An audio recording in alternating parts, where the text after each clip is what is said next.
Itu satu. Yang kedua, taranum ni jangan ghulu. Ghulu ni jangan melampau-lampau dalam taranum. Maksudnya taranum tu kadang-kadang ditarik tanpa sebab. Dia buat panjang-panjang, dia buat macam persembahan penyanyi Umi Kalsum pula dah. Macam penyanyi Farid Atras di Mesir tu kan ada konsert-konsert tahun 60-an dulu. Di tempat kita saya tak jumpa lagi lah. Kalau ada memang kita pergi tangkap sajalah. Kalau di negara orang memang banyak tuan-tuan. Dia panggil qari seorang duduk mengaji, penonton penuh. Bila qari tu sebut Allah.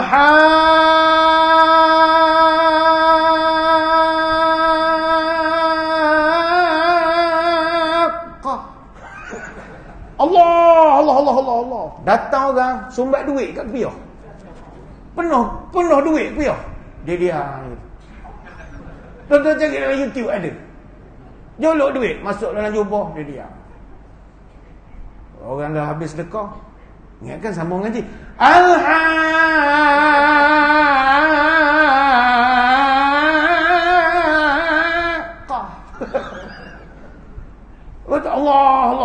Ini pesen orang marah. Awak jadi penghibur Quran. Dahlah guna ayat pasal kiamat. Penonton Allah. Tak ada insaf langsung. Ini orang marah.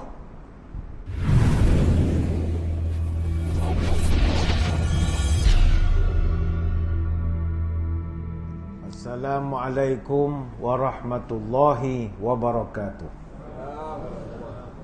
Bismillahilladzi la yadurru ma'asmihi syai'un fil ardi wala fis sama' wa huwas sami'ul alim. A'udzu bi kalimatillahi tammati min syarri ma khalaq. Alhamdulillahi hamdan katsiran thayyiban mubarakan fihi kama yanbaghi li jalali wajhikal karim wa li 'azimi sultanik. Allahumma salli ala sayyidina Muhammadin abdika wa rasulika nabiyil ummi wa ala alihi wa sahbihi wa sallim. Subhanal malikil qudus.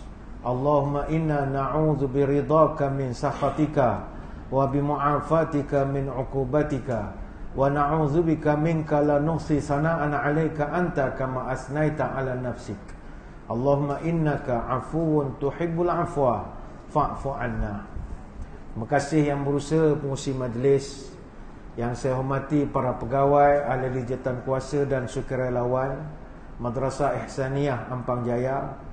Seterusnya tuan-tuan guru, para alim ulama, para habaib, para pemburu Lailatul Qadar, para puasawan, muslimin muslimat, hadirin hadirat. Moga sekaliannya sejahtera dalam limpahan rahmah dan barakah. Saya dahului dengan penyataan tahmid kesyukuran atas pertemuan pada malam ini, dan seterusnya dapat kembali bertatap muka setelah kali terakhir kita bertemu di sini 245 hari yang lalu. InsyaAllah pada malam ini kita telah pun, kalau tak salah kiraan saya, walaupun pengurusi sebut 21, tapi kiraan saya Ramadan 20 pada malam ini. Kalau tak salah kiraan saya lah, kita telah masuk Ramadan ke-20. Ramadan sudah ke-20. Ampunan datang bagaikan suluh, untuk jadikan dosa meluluh, agar sakarat tidak berpeluh. Hari ke-20 angka terhitung.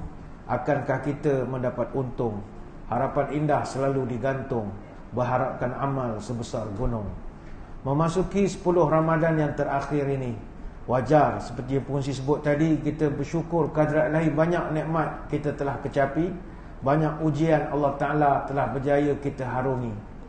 Antara ujian yang agak kuat kita tempuh sepanjang 20 Ramadan yang pertama ini adalah panas yang agak luar biasa. Alhamdulillah pada malam ini kita turun rahmat hujan. Tetapi di beberapa tempat yang lain, sehinggakan pihak pemerintah terpaksa mengisytiharkan heat wave sebanyak 3 tahap. Ada beberapa negeri, beberapa daerah memasuki tahap kedua, begitu panas sekali. Lalu ramailah yang bertanya, kenapakah sekarang ini kemarau makin kuat, Ustaz? Saya ringkaskan begini. Kemarau ni kalau tanya kepada siapa-siapa pun, setiap orang akan memberikan jawapan yang berbeza-beza. Kalau tanya kepada Malaysia, tanya kepada Nahrim, kenapakah kita sekarang ini berlaku kemarau? Oh, mereka akan jawab dari sudut saintifik lah. Setiap 2 hingga 7 tahun arus laut yang panas akan menggantikan arus laut yang biasanya sejuk di luar pantai barat di Peru, di Amerika Syarikat. Jadi fenomena arus lautan panas menggantikan arus laut sejuk ini dipanggil El Nino. Jadi semasa El Nino berlaku, suhu air laut yang lebih panas di tengah dan timur lautan Pasifik akan membekalkan haba dan lembapan tambahan kepada atmosfera yang berada di sebelah atas. Dan di bahagian barat Pasifik, termasuklah di Malaysia, maka tekanan atmosfera ni akan meningkat, menyebabkan cuaca jadi lebih kering secara relatifnya. Orang kampung tak faham pun, lantaklah janji dia bagi jawapan saja. Tanya pula pada ustaz-ustaz yang garang-garang sikit, yang bengkeng-bengkeng, apa sekarang ni kita kemarau ustaz? Oh, ini bala. Ini bala balasan Allah Subhanahu Wa Taala. Banyak maksiat. Contohlah ni, contoh, bukan semua penceramah garang begitu. Ada pula tanya ke orang kampung, Pak Haji, kenapa kita kemarau teruk bulan puasa ni? Oh, ni mambang air mengamuk katanya.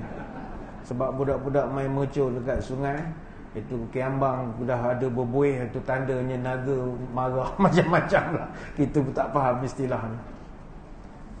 Tanya pula kepada para seniman, sastrawan, apa sebab kita kemarau?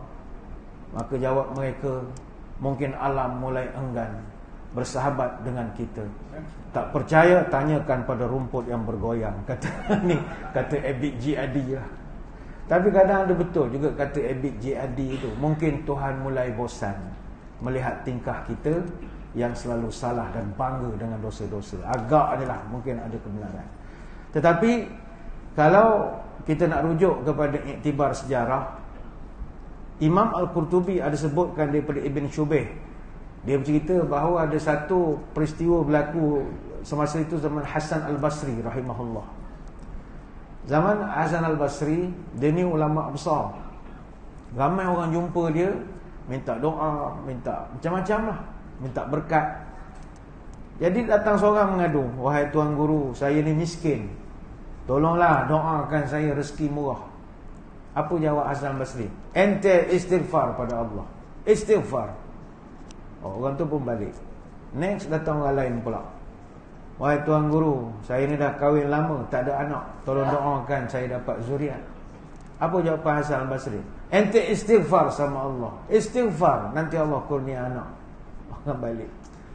Datang pula orang yang ketiga mengadu, tuan guru, saya tanam pokok di kebun di kampung saya semua tak jadi, semua kering kontang, kemarau panas, wahai tuan guru, apa nak buat? Doakanlah tuan guru. Apa jawab Hasan Al-Basri? Ente istighfar sama Allah.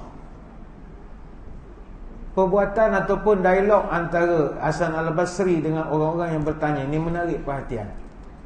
Sehingga kan ada seorang ulama juga masa itu namanya Rabi' bin Shubeh. Dia tegur Hasan Al-Basri. Dia kata, Syekh, entah tak boleh begitu, Syekh.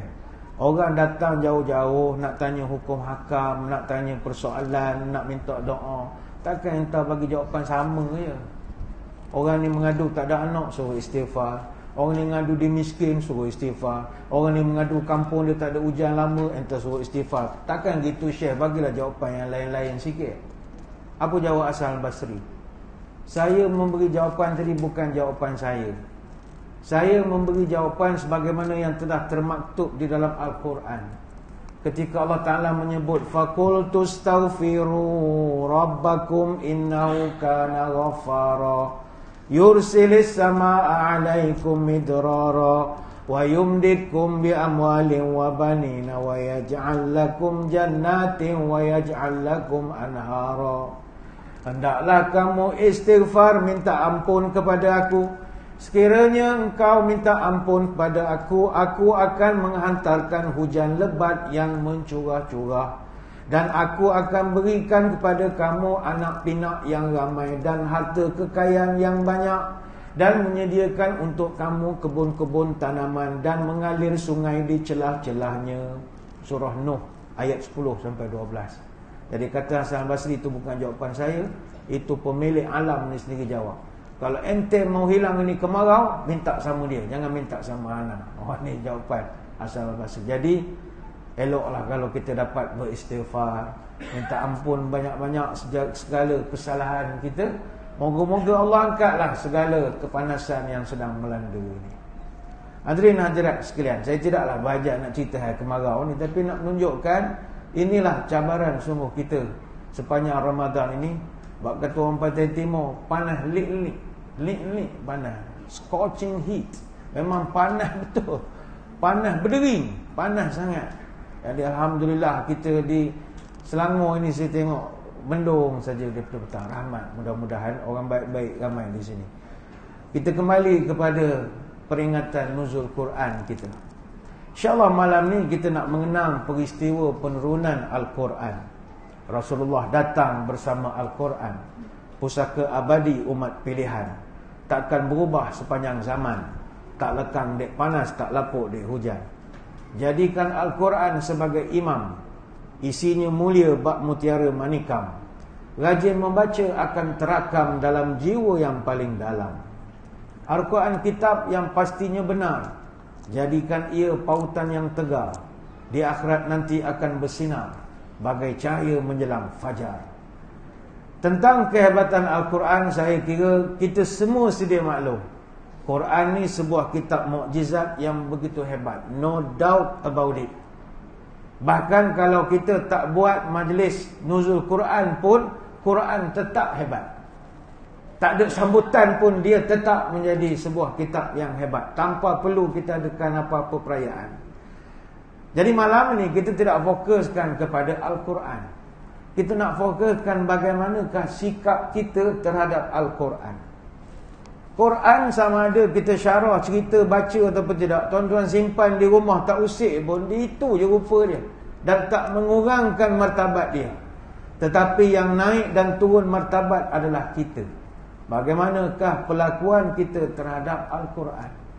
Tertarik saya dalam Quran ada satu riwayat mengabadikan keluhan, kesedihan, pengaduan baginda Nabi SAW. Nabi angkat tangan berdoa, merintih kepada Allah, mengadu tentang sikap umatnya terhadap Al-Quran. Nabi pernah mengadu.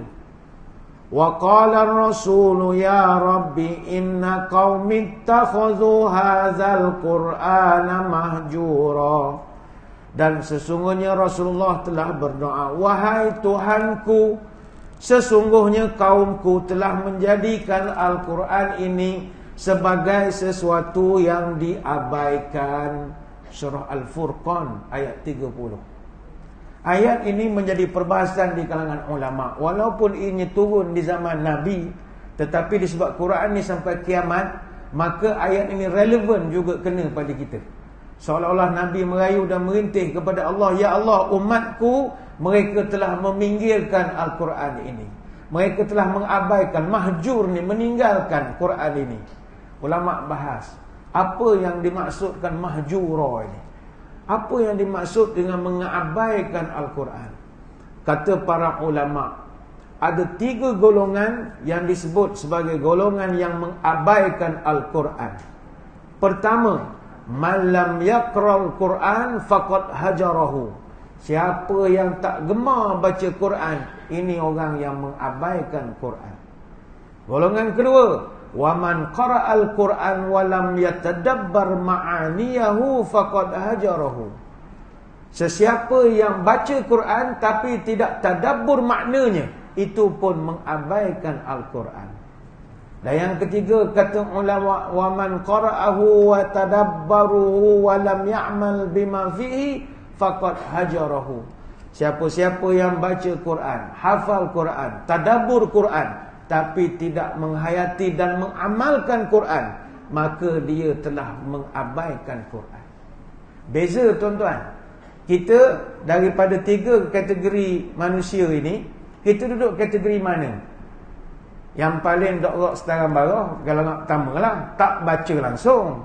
Tak baca langsung. 3 golongan ni Piramli sindir dalam cerita Pendekar Bujang Lapuk.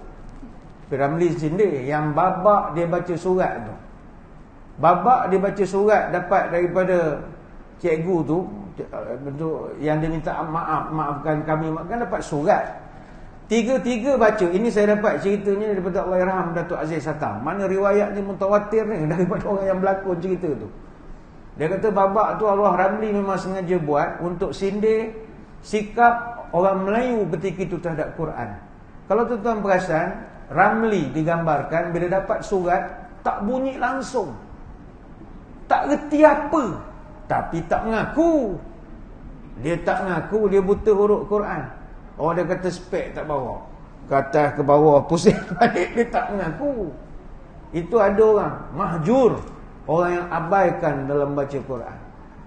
Datang yang kedua si Aziz kata pula, oh baca tetapi Al-Kisah, banyak lagu taranum je lebih. Tayyib, sambut Dek Sudin. Al-Kisah maka tersebutlah kisah Tayyib. Sang kancil beramai-ramai datang menghadap Sultan Fir'aun. Rampai, mana Fir'aun pakai sultan? Entah. Pak Sudin kerjanya Tayyib. Maknanya ada orang baca je. Mereka ngutuk orang Taranum pula. Yang baca je, dia tak tahu apa. Tapi ada pula golongan ketiga, overconfident pula mengulaskannya. Dia tulis Arab. Wal fadang pasiru ta'adu di pokok kayu hipanasu tariku. Orang pula percaya Allah. Itu sindiran kepada kita sebenarnya. Sebab tu ni kita khawatir, kita duduk di mana? Tak pernah baca ke, atau tak reti baca ke, ataupun baca tapi tak cara pun maksudnya, hanya tumpu kepada lagu dan seumpamanya. Ataupun ketiga, kita baca, kita berlagu, bahkan kita hafal tapi tak aplikasi pun dalam kehidupan. Tiga-tiga ini sama saja, mahjur, orang yang mengesampingkan Quran. Tuan-tuan, teringat saya kepada cerita pembunuh Sayyidina Ali radhiyallahu anhu. Ramai orang menyangka Sayyidina Ali ni dibunuh oleh orang jahat. Kalau kita tak baca sejarah, kita akan buat kesimpulan Sayyidina Ali dibunuh oleh penjahat. Sayyidina Ali radhiyallahu anhu, dia dibunuh pada 19 Ramadan. Tadi siang tadi kita 19 Ramadan tahun 40 Hijrah. Dibunuh oleh seorang namanya Ibnu Muljam. Dia membunuh Sayyidina Ali, khalifah Nabi yang keempat, ketika Sayyidina Ali sedang mendirikan solat subuh. Siapa Ibnu Muljam ini? Ibnu Muljam ini nama penuhnya Abdul Rahman bin Muljam Al-Muradi Al-Hafiz. Dia seorang ahli ibadah, guru Quran, mengajar Quran, hafiz Quran. Dia tikam Sayyidina Ali cedera parah, dan Sayyidina Ali wafat atau meninggal dunia 3 hari selepas kejadian. Ketika dia menikam Sayyidina Ali, mulut Ibnu Muljam siap baca ayat Quran. Dia ulang-ulang surah Al-Baqarah ayat 207. Wa minan nasi may yashri nafsahu ibtigha'a mardatillah wallahu rauful bil ibad. Pam, ditikam Sayyidina Ali. Dia tusuk lagi. Wa minan nasi may yashri nafsahu ibtigha'a mardatillah. Apa makna ayat itu? Dan di antara manusia sanggup mengorbankan diri dia untuk mencari redha Allah, dan Allah Maha penyantun kepada hamba-hambanya. Dia yakin pekerjaan dia membunuh Sayyidina Ali itu diredai Allah. Dan dia mulakan perjuangannya dengan Quran. Dia ditangkap. Ketika dijatuhkan qisas, jatuhkan hukuman, dijatuhkan hukuman bunuh, tidak ada penyesalan sedikit pun di hati Ibnu Muljam. Dia tak rasa berdosa pun perbuatan dia membunuh seorang pemimpin, yang mana pemimpin ni orang yang sangat dicintai oleh Nabi SAW.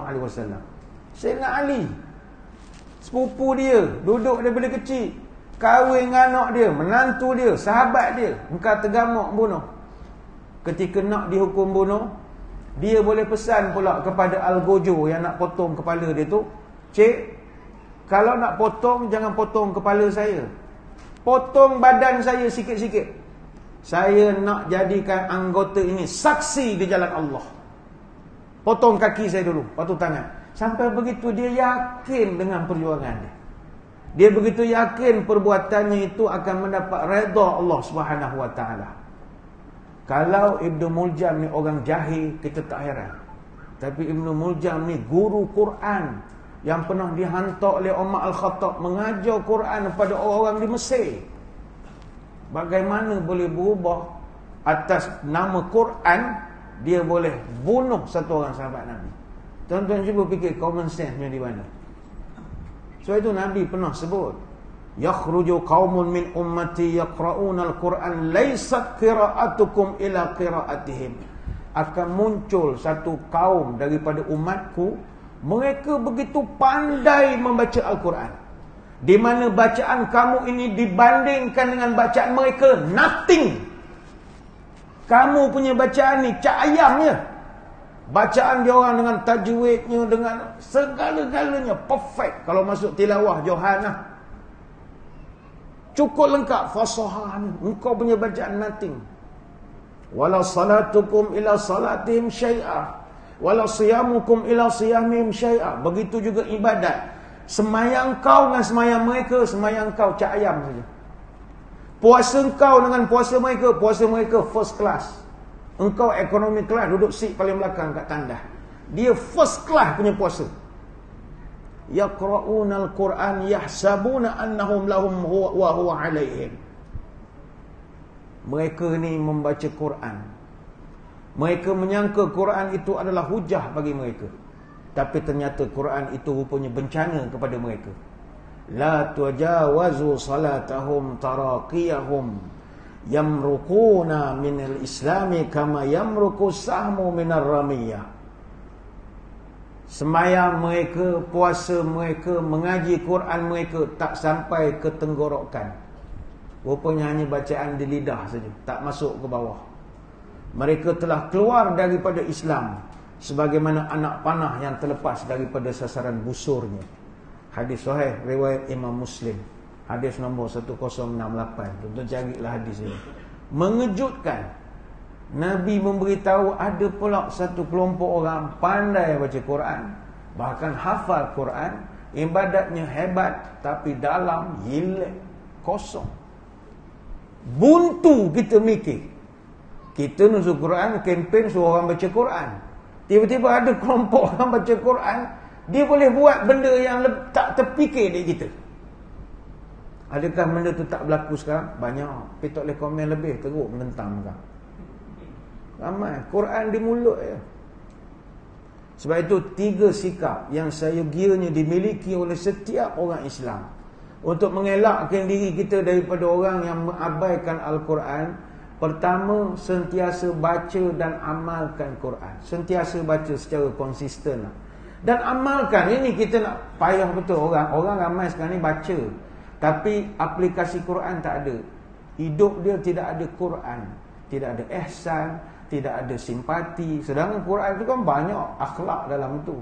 Dia hanya boleh baca sajalah. Dia khatam, dia baca, dia hafal, tapi dia tidak ambil jis Quran dalam kehidupan dia. Sedangkan Nabi kita, kata Aisyah, akhlak dia Quran adalah.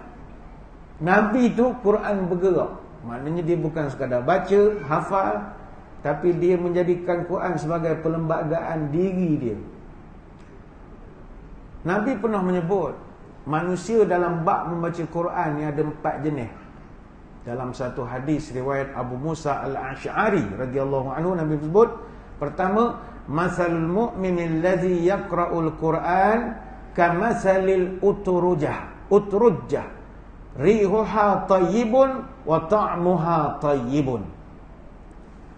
Pertama, orang yang baca Quran ni orang beriman, yang membaca Quran, yang mana mereka ni bacanya dengan khusyuk dan memahami. Mereka ni umpama buah al-utrujah, kata Nabi. Utrujah ini dia sejenis buah limau. Kalau limau ni kan buah yang sedap di bau ya. Kalau limau ni dia bukan sekadar sedap, dia punya bau pun sedap. Kalau dalam kereta kita letak perfume yang citrus tu kan lain bau dia. Limau ni bau dia sedap, menghilangkan pening kalau mabuk travel. Maknanya Nabi sebut rihuha tayyibun ta'muha tayyibun. Bau sedap, rasa pun sedap. Ini umpamaan orang beriman kalau baca Quran. Nabi sebut utrujah. Utrujah ni kalau lebih spesifik lagi buah citron, nama buah citron. Citron ni bahasa Inggeris lah. Kalau orang Melayu panggil buah limau kerat lentang. Saya ingat tuan-tuan aku tak pernah makan buah limau kerat lentang ni. Orang Kelantan kenal buah ni. Orang Kelantan disebut buah asal kerak litar. Asal kerak litar ataupun asal kia. Asal kia. Bau dia lebih kuat berbanding dengan mana-mana limau. Limau lain tu dia tak boleh challenge. Limau nipis ke, limau kasturi, limau purut, apa juga limau tak boleh lawan. Asal kerak litar. Asal kerak litar. Dia biasanya orang Kelantan guna untuk buat air asam ataupun diperah ke dalam budu multivitamin, you know, budu. Sampai saya tak makan budu sangat lah, sampai orang Kelantan kata kalau sudah makan sekalipun, tiba-tiba ada orang perah limau ni dalam budu, berasa nak makan lagi. Dia kata bau, dia sebut bau tu kena ada dengung sikit, bau dia. Dia ada bau. Bau dia.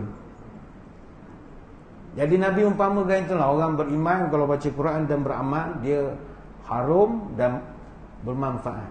Yang kedua, Nabi memberikan perbandingan.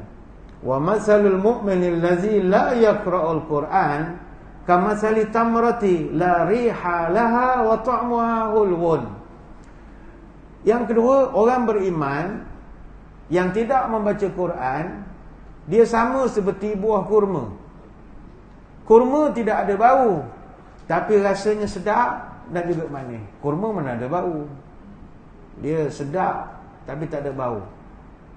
Mungkin tuan-tuan rasa okey lah sedap. Sedap tak ada bau. Tak boleh. Dia sedap ni kena ada bau. Benda kalau tak ada bau tak syok tuan-tuan.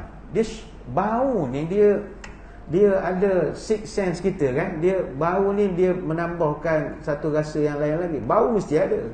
Tak kira bau tak sedap ataupun bau wangi, sama saja. Dia ada. Contoh durian.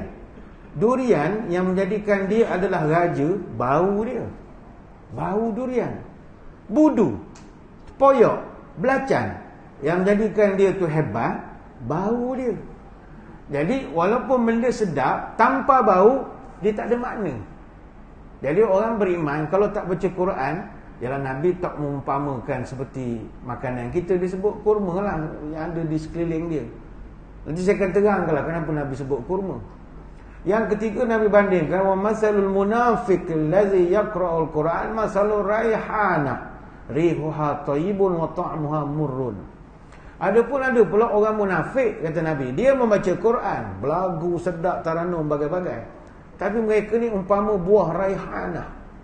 Buah raihanah ni sejenis pokok selasih, basil. Selasih ni kalau kita perempuan masak masakan Thailand, misalkan banyak pakai selasih, basil.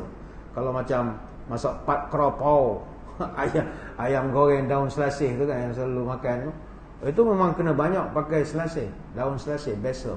Jadi daun raihanah ataupun selasih ni Nabi sebut rihuha thayyibun wa ta'muha murrun. Bau sedap, masalah dia pahit. Dia tak sedap dimakan. Bau dia memang syok. Jadi orang munafik kalau baca Quran sedap, tapi dia punya rasa pahit. Bau dia sedap. Dan yang keempat kata Nabi, wa masalul munafiqil ladzi la yaqra'ul Quran kamasalil hanzalati laisa laha rihun wa ta'muha murrun. Adapun orang munafik yang tak baca Quran langsung, dia umpama buah petola ataupun buah labu, kata Nabi, hanzalah. Tak ada bau, rasa pun pahit, kadang orang bagi pun kita tak makan. Hadis riwayat Imam Bukhari. Maka dalam hadis ini terdapat 4 perumpamaan bidalan yang Nabi berikan untuk dijadikan renungan kepada kita dalam soal sikap kita terhadap Quran. 4 golongan tadi. Pertama, orang mukmin yang membaca dan beramal dengan isi kandungan Quran. Itu kan wangi dia. Yang kedua, orang mukmin yang dia tidak membaca tetapi percaya Quran ini sebagai suatu yang kita imani dan kita tak engkar lah isi kandungan, cuma tak baca sajalah. Dia tak dan nak baca. Busy tak dan baca. Tapi dia percaya. Jadi orang macam ni dia umpama buah yang tak ada bau lah. Buah sedap tapi tak ada bau. Tapi ada pula orang munafik yang terror membaca dan tidak beramal dengan kandungan Quran. Dan keempat, ada pula orang munafik yang tak ada membaca dan tidak beramal. Ini pun sebahagian lagi yang Nabi sebut seperti buah labu ataupun petola. Jadi tak boleh tidak, Quran ini Sama ada kita suka ataupun tidak, mesti kita baca. Mesti dibaca. Quran tak boleh tidak, mesti dibaca. Mahir tak mahir, baca dulu. Bukan semua orang dilahirkan mahir baca Quran. Sebab ada orang dia lama duduk di UK, lama duduk di luar, memang balik keras lidah. Saya banyak dah mengajar orang-orang besar-besar ni yang duduk luar negara lama. Mereka memang keras lidah nak baca. Kita tak boleh nak sombong sangat lah benda tu. Dia orang memang usaha, tapi lidah tu dah tak boleh. Cakap orang putih hari-hari, tuan-tuan. Susah nak baca, cakap nak baca Quran. Almari. Sudah dah almari pula dalam Quran. Datuk, ni bukan almari, Datuk. Habis ni apa, Ustaz? Ni alif lam mim ra. Saya ingatkan sambung. Dah, Datuk, kita asing-asing. Kenapa dia tulis sambung? Patut dia buatlah asing-asing pun, orang tak keliru. Datuk, ni bukan minit suarat, boleh pindah tu. Kalau minit suarat, kita buang minit. Dan itu macam mana? Cara itulah cara baca. Okey, Ustaz. Okey, karya dia baca. Dah pencen Excel lagi tu. Ingat minit boleh pindah-pindah. Tapi tak apa, at least dia nak belajar. Tapi lidah memang keras tu. Apa kalau tuan-tuan ada di sini lidah keras, jangan teruskan dalam baca. Al-mahiru bil Quran ma'a safratil kiramil bararah walladhi yaqra'ul Quran wa yatata'u fihi wa huwa 'alaihi syakun lahu ajran. Orang yang terror baca Quran, kedudukannya di kiamat nanti, hari akhirat, dia ditemani para malaikat. Orang yang terror baca Quran. Tetapi orang yang wallazi yaqra'ul Quran wa yatata'ta, adapun orang yang baca Quran dengan yatata'ta. Apa maknanya yatata'ta? Tergagak-gagak. Yatata'ta. Nabi yatata'ta, orang yang tergagak-gagak, merangkak-rangkak. Wa huwa 'alaihi syakun, dan begitu susah dia nak menyebut huruf itu. Bagi orang ini, kata Nabi, lahu ajran, 2 pahala Allah Ta'ala bagi. Kenapa 2? Satu, kerana menyebut Quran itu satu pahala. Satu huruf, satu pahala. Satu huruf, satu pahala. Pahala yang kedua, usaha dia, effort dia. Ada kawan-kawan dia yang dah tak boleh baca Quran, give up, tak nak baca. Malu aku, dia kata, kalau baca Yasin malam Jumaat, orang dah muka surat 4, aku tergegek muka surat 1. Pakai amin gitu. Wah. Tapi dia tetap usaha baca. Jadi effort dia tu pahalanya ekstra. Hadis riwayat Imam Muslim. Sebab ada orang dalam dunia memang Allah takdirkan dia, lidahnya memang payah betul nak menyebut bahasa Arab ini. Susah. Mungkin faktor duduk luar negara ataupun belajar aliran Inggeris lah, memang keras tu, tuan-tuan. Payah sebab bahasa Arab ni, dia kalau lidah tak lembut, susah. Nak dapat tahap multimeng tu susah lah. Bahasa Inggeris okey, bahasa Arab okey, payah nak level-level itu. Jadinya usaha sajalah baca. Ada pula bangsa dalam dunia ni, memang Allah tak bagi dia lidah dia nak menyebut Arab sempurna. Macam contoh orang Cina, orang masyarakat Tionghoa. Ada Cina yang terror, nak dapat level Ridwan T apa semua tak payah, bukan semualah, Lolian, Laulat, Tuanku dan sebagainya. Jadi mereka memang kena struggle lah nak menyebut setengah perkataan bahasa Arab. Kadang-kadang azan dia pun tak bunyi Arab. Allah kepala. Kita dengar, kalau pergi Beijing kan, dengar masjid dia azan, ni azan ke menyanyi gitu, tak tahu. Tapi dia memang tak mampu. Setakat dia mampu je lah. Ataupun orang belah Turki, orang Iran, dia kan bukan orang Arab, jadi dia orang tak boleh sebut bahasa Arab tu sempurna. Orang Turki dengan Iran, dia pelat huruf kaf tak boleh sebut. Kita syukurlah orang Melayu boleh sebut huruf kaf. Orang Iran tak boleh sebut kaf. Orang Iran, Turki, kaf jadi ce. Puas usaha, ce juga. Betul tak? Allahu Akbar, Allahu Akbar. Bantai lah, cebar pun cebar lah. Tapi kita nak gelak bila dia baca talbiyah lah. Labbaik Allahumma labbaik, labbaik cari labbaik. Kita dekat Tanah Ain, tengah pakai ihram, berguling ketawa. Mujur tak telanjang lah tu. Kain boleh, suka sangat. Tapi kita bukan hina dah Allah Ta'ala punya kuasa. Lepas tu lidah Melayu ni fleksibel. Orang Melayu, tuan-tuan, kalau cakap orang putih, bunyi orang putih tu, kalau buka TV tengah malam, berita pukul 12, kalau tak tengok muka ingat CNN lah. Oh, macam orang putih tu dalam muka Melayu je baca. Sedap orang kita kalau baca. Baca Quran pun sama juga. Kalau tilawah Quran tu, luar biasa sekali. Jadi kepada yang tak tadi, Nabi suruh kata teruskan je. Teruskan saja. Sebab Quran tak boleh tidak mesti baca. Tapi usahakan jadi kepada level pertama tadi, al-mahiru bil Quran, orang yang mahir dengan Quran. Dalam hal ini Imam An-Nawawi dalam Syarah Nawawi, dia ketika dia mengulas hadis Imam Muslim ini, dia bincangkan siapakah yang dimaksudkan orang yang mahir dengan Quran. Kata Imam An-Nawawi, wal mahirul hazikul kamilul hifzi allazi la yatawaqqafu wa la yashukku alaihi al-qira'atu bijaudati hifzihi wa itqanihi. Orang yang dikatakan mahir Quran ini adalah yang sempurna hafalannya. Maknanya orang yang mahir Quran, orang yang hafiz Quran 30 juzuk. Jadi orang yang ada hafiz 30 juzuk, ini golongan mahir Quran. Orang 30 juzuk, kita juz 30, tak mahir lagi lah. Beza tu tuan-tuan. Hafal juz 30 dengan hafal 30 juzuk, beza. Beza. Tu pun juz 30 wadduha ke bawah yang hafal. Yang atas-atas tak faham. Wayatajan tak tu, wayatajan tak lepas, nabuhal asqa tu tak lepas. Yang kedua katanya, orang yang bacaannya tidak berhenti, tidak gagap, bacaannya teratur. Idza jaa nasrullahi wal fath. Satu nafas. Kalau tergagap,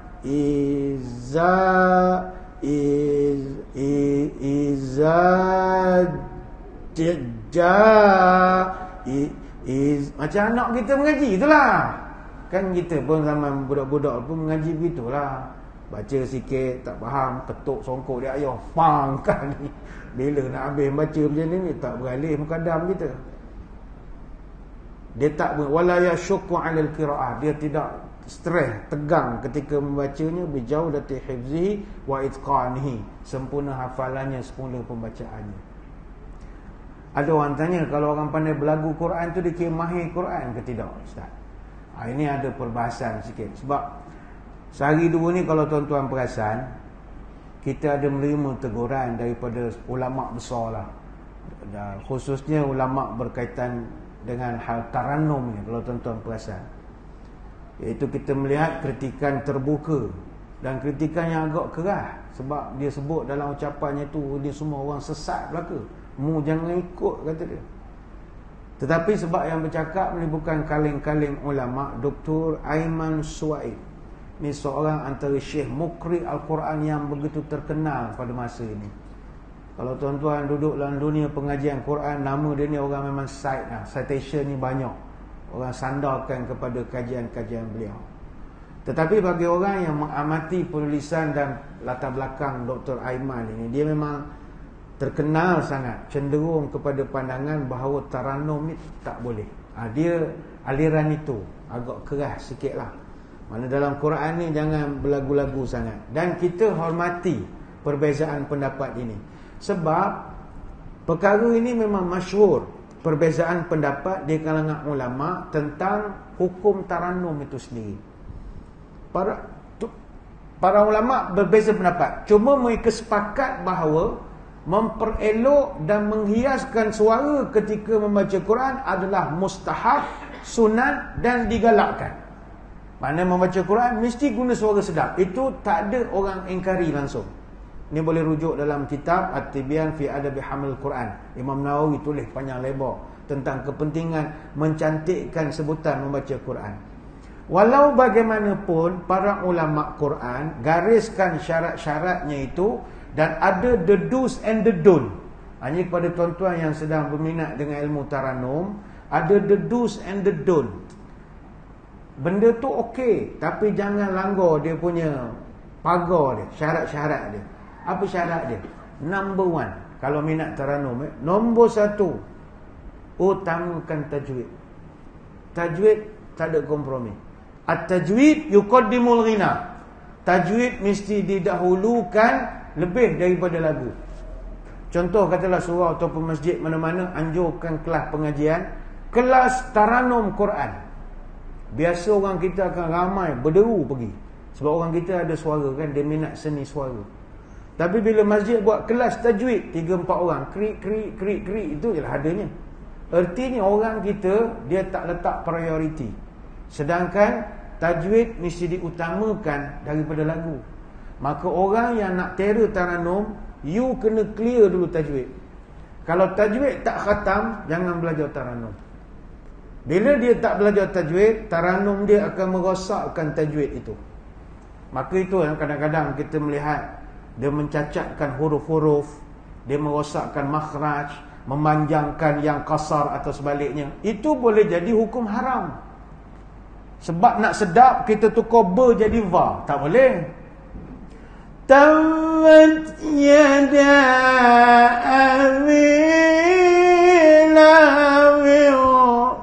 watab.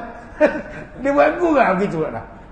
Tabat yada ba, bukannya tabat yada. Ingat Ramli Sarip mengaji ke mau?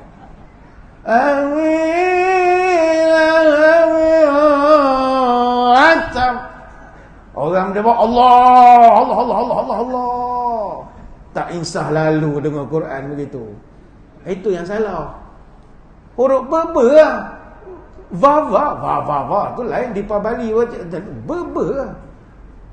Ataupun kadang orang azan pun sama juga. Allahu Akbar. Di mana waris atas jadi apa lah. Janganlah terlampau nak lagu sama Allahu Akbar. Kau jangan mandai-mandai. Itu kena marah oleh ulama tu. Dia mungkin tak kemas tajwid. Mungkin kalau dia kalau dia belajar tajwid, dia akan hormat tajwid dulu. Sifat huruf alif a, kena a, mana boleh a. Tak boleh lepas gitu. Ba tak boleh, va tak boleh. Itu satu. Yang kedua, Taranum ni jangan hulu. Hulu ni jangan melampau-lampau dalam Taranum. Maksudnya Taranum tu kadang-kadang ditarik tanpa sebab. Dia buat panjang-panjang, dia buat macam persembahan penyanyi Umi Kalsum pula dah. Macam penyanyi Farid Atras di Mesir tu kan ada konsert-konsert tahun 60-an dulu. Di tempat kita saya tak jumpa lagi lah. Kalau ada memang kita pergi tangkap sajalah. Kalau di negara orang memang banyak tuan-tuan. Dia panggil kori seorang duduk mengaji, penonton penuh. Bila kori tersebut Allah.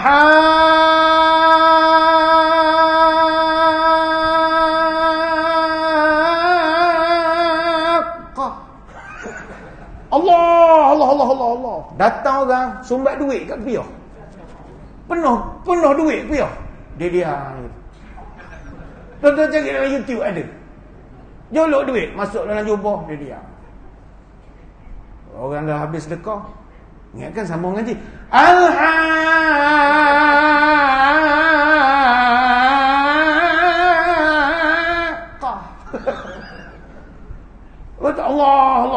Ini pesen orang marah.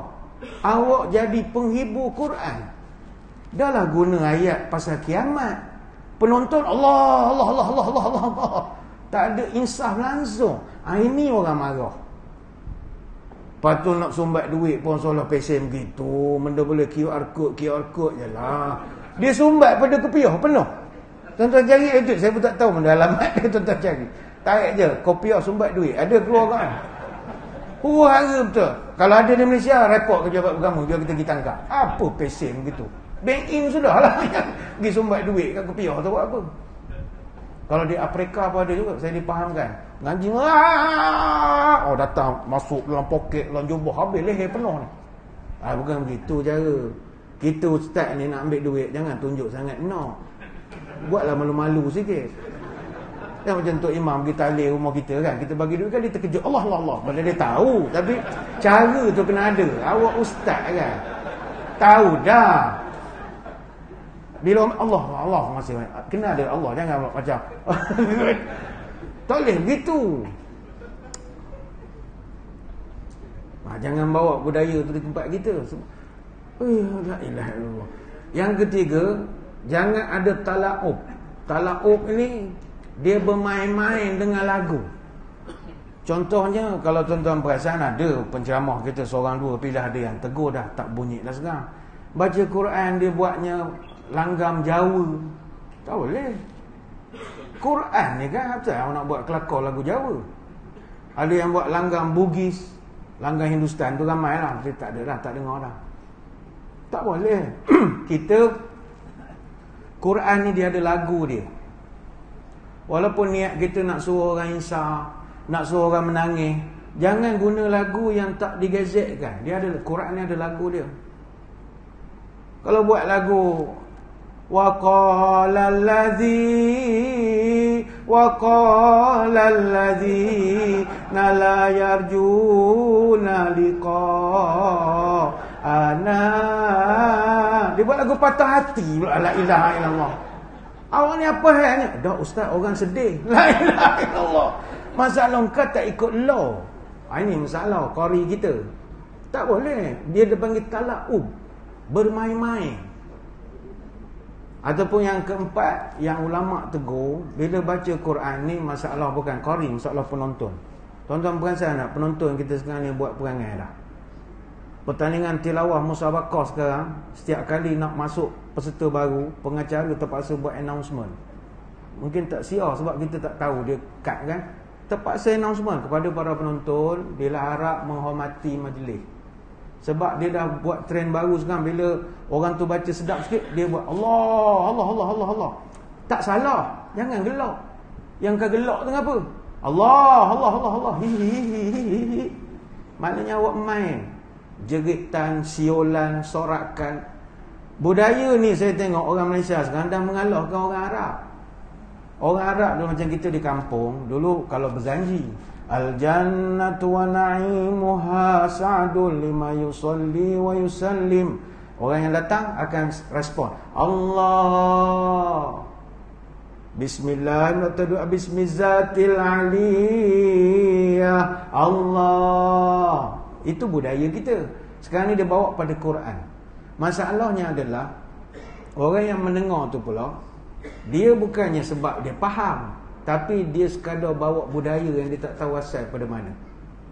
Dia asalnya orang yang mendengar tu, dia asyik mendengar, dan dia nak meneka irama qari tu. Kadang-kadang kita bila qari baca, kita nak tahu dia bawa langgam apa. Bila dia tengok, dia bawa hijaz lah, hijaz sambut dengan nahwan ambil sikah ambil sombah, Allah, Allah, Allah, Allah, Allah. Sebab kita tahu permainan dia. Tapi saya percaya majoriti tak tahu pun. Dia asal tarik je Allah lah. Asal ya Allah, Allah, Allah. Padahal dia buat test mikrofon je baru. Belum baca. Dia janji tarik je Allah, Allah, Allah, Allah, Allah, Allah. Jangan begitu. Setiap kali qari atau qari'ah, dia mengalungkan seni tarannum, jawabul jawab ataupun burdah yang lain daripada biasa, Arab memang akan sama. Allah miftah alaik, Allah miftah, Allah, Allah, Allah. Maknanya dia respect awak boleh jawabul jawab ataupun burdah tu lain daripada biasa. Budak kita saya ingat dia tak faham pun.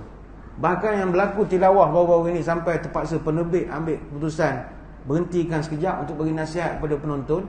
Dia sebut Allah, dia gelak. Dia sebut Allah, dia gelak. Lepas tu sengih-sengih. Apa masalahnya? Maknanya dia main. Al-Quran ni Allah suruh tadabbur, bukan suruh takjub. Bukan suruh takjub dengan bacaan qari. Tadabbur maksud. Sebab itu dalam Quran surah Al-A'raf ayat 204, wa idza quri'al Qur'anu fastami'u lahu wansitu la'allakum turhamun. Apabila Quran dibacakan, hendaklah engkau dengar dan diam. Allah Ta'ala sebut wansitu, shut up. Bukannya Allah, Allah, Allah, Allah, Allah, Allah. Diam. Dengar supaya la'allakum turhamun, supaya engkau dapat rahmat aku. Surah Al-A'raf ayat 204. Sebab itu orang Arab, dia hanya jawabul jawab ataupun bodah luar biasa sebut Allah miftah alaik, Allah, Allah, Allah. Kalau ayat itu bersifat rahmat saja. Kalau ayat azab, dia orang tak cakap apa-apa. Budak kita, penonton kita, bukan budak kita, penonton kita, asal sedap dia tak kira ayat apa. Kadang-kadang ayat tu pasal azab neraka, dia Allah semacam. Siapa nak masuk neraka, Allah, Allah, Allah, Allah, Allah, Allah. Apa yang dia syok, kita tak tahu. Artinya dia bermain. Jadi kita ambil kesempatan mana ni nasihat. Bukan ada pula orang mengajuk, tak apa Ustaz, kami pergi tengok konsert Coldplay lah, malah dengar Quran. Allah tak boleh nasihat, payah. Kalau tanya saya, kita pilih jalan tengah-tengah. Pilih jalan pertengahan. Pilih tengahan macam mana? macam bab Taranum ni, saya secara peribadi memilih pandangan yang tak keras sangat. Kita jangan keras sangat sampai tak boleh langsung berlagu. Sebab Quran kalau tak ada lagu tuan-tuan, dia macam keras sangat lah. Bayang imam tak ada lagu langsung. Allahu Akbar, Bismillahirrahmanirrahim, Alhamdulillahirabbil alamin, macam ceramah.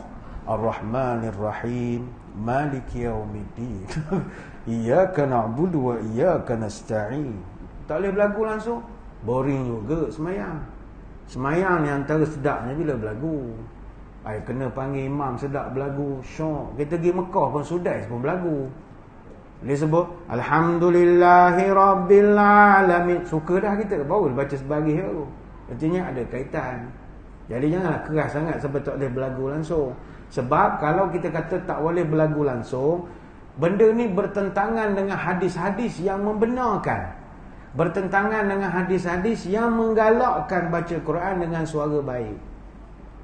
Sebagai contoh, kalau kita dengar bacaan Syekh Al-Maqari, apa nama, Mahmud Khalil Al-Khusari, yang menjadi rujukan majoriti qari sejak berpuluhan tahun lagi.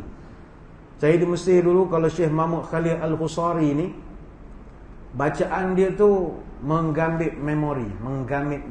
Tuan-tuan kalau balik ni buka YouTube dengar Mahmud Khalil Khusari, kita akan ingat zaman muda, zaman kampung, zaman kita dengan mak ayah. Sebab dia bacaan klasik lama. Jadi tetap bacaan tu akan menyebabkan kita terimbau, jadi baiklah. Kalau di Mesir tu mana-mana orang pasang kaset dia lah, Mahmud Khalil Al-Khusari ni, dalam van, dalam bas, dalam teksi, dekat kedai kopi. Jadi kita lagi dengar. Bila sekarang dengar, kita akan ingat Mesir, suasana Ramadan di sana. Jadi kita berikan nasihat kepada qari-qari yang selebriti, yang influencer apa semua ni. Ni kita tegur lah. Kalau ada yang mana yang lebih sangat tu, betul akan baik. Tapi pekerjaan mereka bagus, mengalunkan ayat Quran. Cuma maklum sajalah, jangan sampai kita jadi penghibur Al-Quran. Itu saja. Baca elok-elok, tak ada masalah. Dia ilmu Taranum ni tu, ilmu baru. Ilmu Taranum ni baru disusun betul-betul pada awal abad ke-20. Sebelum tu lagu-lagu lah, tapi tak ada struktur yang proper. Dia pertama aliran Taranum Hijazi. Ni popular sebelum tahun 1940-an. Lagu-lagu asas yang mereka susun masa tu, formulanya dipanggil Bihumurin Jasad. Bihumurin Jasad ni maknanya ada 5 lagu. Banjaka, Husaini, Maya, Rakbi, Dakkah. Kemudian datang aliran Taranum Mesri ataupun orang Mesir yang popular selepas tahun 1940-an. Mesir ni dia memang legend bab Taranum. Sampai kau orang buat satu kata-kata, Al-Quran diturunkan di Mekah, dilagukan di Mesir, ditajwidkan di Syam, ditulis di Turki. Quran memang orang Mesir ni legend lah. Kalau tuan-tuan panggil imam Mesir, memang bacaan sedap. Mesir ni sebab itu dia tak boleh masuk tilawah Quran antarabangsa. Dia lipat habis. Dia kalau bola dia tu Brazil lah. Dia tak boleh masuk tanding, tak dia benarkan dah.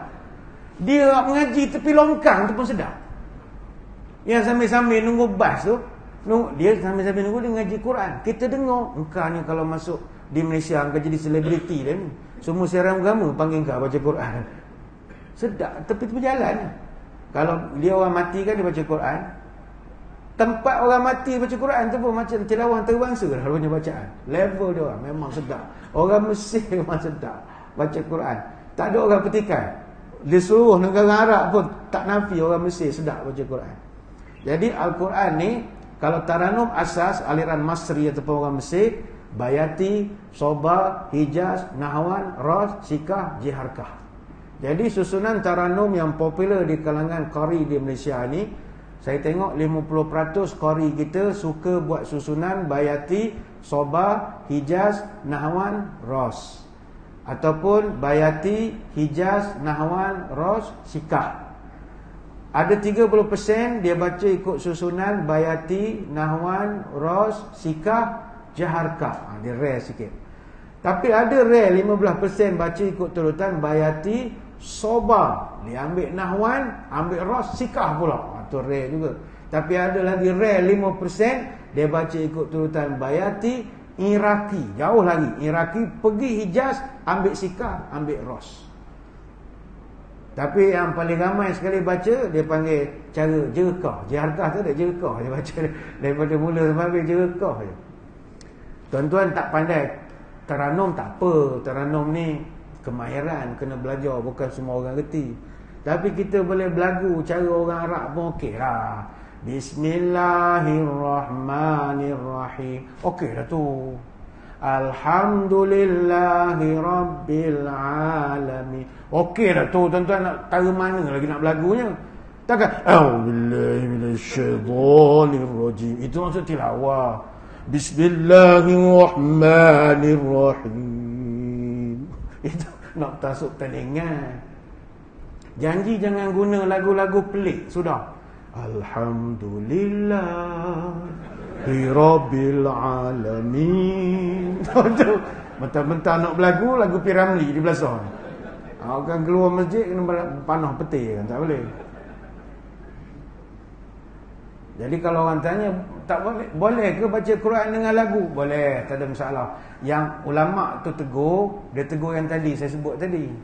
Yang melampau-lampau kan tu. Gitu. Ada saya pernah ada orang jadi imam. Saya tak tahu apa pesen. Dia baca surah Al-Ikhlas sembahyang tarawih. Wal maghdubi 'alaihim waladdallin. Amin. Bismillahirrahmanirrahim. Qul huwallahu ahad. Qul, bila nak habis main qul pakul. Orang 3 qul, dia 10 qul. Dia main. Janganlah begitu. Ini yang syekh-syekh marah tu. Awak buat bergurau. Jadi basicnya bacalah Quran dengan suara yang sedap. Tak ada masalah. Masalah ulama berbeza pendapat, masalah melagukan itu memang ada. Golongan Malikiyah, Hanabilah memang mereka memang berpendapat makruh baca berlaku. Itu memang ada pendapatnya. Dan mereka ambil pendapat itu daripada Anas bin Malik, daripada Sa'id bin Musayyab, daripada Sa'id bin Jubair, Qasim Muhammad, Hasan al-Basri dan ramai lagi. Tapi kita pegang pendapat yang kedua, iaitu kelompok Hanafiyah dan juga Syafi'iyah. Mazhab kita berpendapat boleh membaca Quran dengan dilagukan. Dari mana sumber pendapat ni boleh? Diambil daripada Umar Al-Khattab, Ibnu Abbas, Ibn Mas'ud dan juga Abdul Rahman bin Aswad bin Zaid. Atas dalil zaman Nabi pun ada qari. Zaman Nabi ada tak qari? Ada. Zaman Nabi ketika itu ada 3 orang qari yang Nabi cukup suka. Abdullah bin Mas'ud, Abu Musa al-Asy'ari dengan Ubay bin Ka'ab. Dan Nabi pun kalau dengar bacaan sahabat yang sedap-sedap, dia akan suruh repeat balik. Pernah satu malam Nabi terdengar bacaan Abu Musa al-Asy'ari, dari jauh dengar. Kemudian hari esok Nabi jumpa, laqad utiyat mizmaran min mazamiri ali Daud. Maka kata, wahai Abu Musa, engkau ni telah diberi khazanah lagu-lagu dari keluarga Nabi Daud. Kenapa ya Rasul? Kau punya suara emas. Kan Nabi Daud baca sedap kan? Nabi Daud baca kitab Zabur, burung yang sedang terbang berhenti singgah. Punya sedap suara Nabi Daud. Mana Nabi Daud kalau buat sarang burung balik, kaya dia tuan-tuan. Tak payah pasang kaset pada mengaji, datang burung balik sarang. Punya sedap suara Nabi Daud. Bezalah dengan kita baca Quran, burung tengah berhenti terbang. Tak sedap burung kata. Sengaunya dengan sumbang, deftone, tempo lari. Rangkap pertama lagu lain, rangkap kedua lagu lain. Tak konsisten lari burung. Tapi Nabi Daud baca sedap. Jadi kata Nabi kita pada Abu Musa al-Asy'ari, engkau ni dapat khazanah suara daripada Nabi Daud. Suara engkau sedap. Aku dengar semalam kau mengaji. Maka kata Abu Musa, ya Rasulullah, lau alimtu makanaka la khabartu laka takhbira. Kalau saya tahu tuan dengar saya mengaji semalam, saya tambah semuka lagi, bagi sedap lagi ya Rasul. Hadis riwayat Muslim. Jadi Nabi tak marah, Nabi okey. Jadi kita tak terlalu keras sangatlah ya. Janganlah tuan-tuan bila baca teguran ulama tu lalu tuan-tuan kutuk pula qari, padan muka kau orang. Janganlah ngutuk. Dia mungkin peminat dia yang over dan sebagainya. Kerja dia bagus baca Quran. Kena kutuk ni biasalah. Qari dia gila-gila, penceramah pernah kena kutuk, professional netizen ni kerja mengutuk. penceramah penuh kena kutuk, tersenyap sekejap. Ni qari Quran pula kena kutuk. Dia gitulah nasib kita ni. Tapi bersyukurlah kita dikutuk sekali-sekala saja. Orang politik hari-hari kena kutuk, senyum je dia, tak ada lantak kau lah. Jadi jangan benar-benar sangatlah. Bulan puasa ni jangan kelahi sudah. Banyak saya nak terangkan tuan-tuan, tapi begitulah sedikit sebanyak pada malam ini. Apa yang mustahak Quran ni, kita mesti baca, amal, tadabbur. Kata Imam Nawawi tadi, baca, amal, tadabbur, barulah dia diboleh panggil al-mahiru bil Quran ma'asafratil kiramil bararah, bersama malaikat di hari kiamat nanti. Saya mengucapkan ribuan terima kasih di atas undangan. Mohon maaf sebarang kekurangan. Moga-moga bertemu pada lain-lain kesempatan. Sebelum kita berpisah, marilah kita menadah tangan berdoa. Moga majlis kita ini sama-sama diberkati oleh ilahi hendaknya. A'udzubillahi minasyaitonirrajim. Bismillahirrahmanirrahim. Allahumma salli wa sallim ala sayyidina Muhammad salatan tukhrijuna biha min zulumatil wahmi. Allahumma inna na'udzubika min azabi jahannam wa min azabil qabri wa min fitnatil mahya wal mamati wa min syarri fitnati masihid dajjal.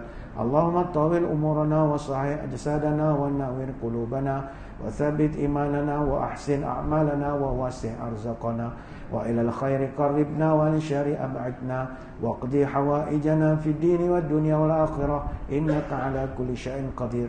Ya Allah, panjangkan umur kami, sihatkan tubuh badan kami, terangkan hati kami, tetapkanlah iman kami, elokkanlah amalan kami, luaskan rezeki kami, dekatkan kami dengan kebaikan, jauhkanlah kami dari kejahatan, kabulkanlah segala doa kami, sama ada dalam urusan agama, dunia ataupun akhirat.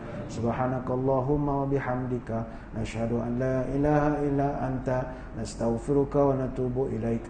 Wa sallallahu ala sayyidina Muhammadin wa ala alihi wa sahbihi wa baraka wa sallam. Walhamdulillahi rabbil alamin. Sekadar itu, terima kasih atas perhatian. Mohon maaf sebarang kekurangan. Moga-moga bertemu pada lain-lain kesempatan. Buat akhirnya, tingkatkan ibadah, kurangkan juadah. Wabillahi taufiq wal hidayah. Assalamualaikum warahmatullahi wabarakatuh. Wallahu a'lam.